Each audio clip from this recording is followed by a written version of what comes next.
این غذایی که میبینید یه غذای خیلی خاص و مناسبتی به اسم شیرین خروش لاهیجانی یا شرق گیلانیه که من با خروس محلی درست کردم. گوشت خاص یه استارتاپه که مرغ و خروس و سایر پرنده ها رو به صورت محلی و سالم پرورش میده. مثل من که ازشون خروس محلی گرفتم به این ترتمیزی، شما هم میتونید بهشون پیام بدید و ازشون خرید کنید. پیج اینستاگرامیشون داخل کپشن تگ شده. این غذا رو با مرغ هم میتونید درست کنید. برای شروع کار باید مرغ یا خروس رو بپزید. اول کمی داخل روغن تفتش میدیم که خودش رو بگیره. بعد بهش آب اضافه میکنیم و میذاریم با پیاز و نمک و زردچوبه و دارچین خوب بپزه. حتما توجه کنید که زمان پخت خروس خیلی بیشتر از مرغه. مرحله بعد کار سرخ کردن پیازه.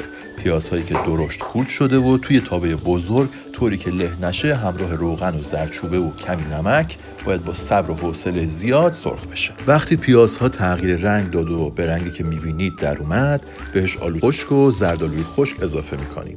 کمی تفت میدیم و این ترکیب رو به قابلمه منتقل میکنیم. تو این مرحله میریم سراغ خروسمون که دیگه تقریبا پخته.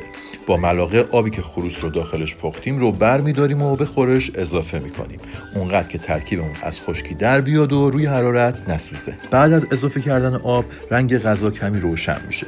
اصلا نگران نشید، وقتی با درب بسته چند تا گل ریز زد دوباره غلیظ و تیره میشه. اینجاست که بهش شکر و دارچین اضافه میکنیم، یه همه ریز و بعد تکای خروس پخته رو لابلای مواد قرار میدیم.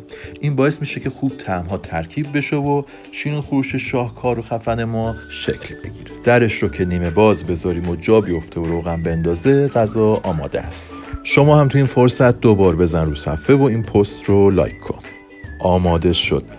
به به، فقط اونایی که این غذای فوق‌العاده رو خوردن میدونن که چقدر خاص و خوشمزه است. من شیرین خروش رو داخل گمج سرو کردم. در مرحله آخر کار هم باید کمی کشمش پلویی تفت بدیم و روش بریزیم.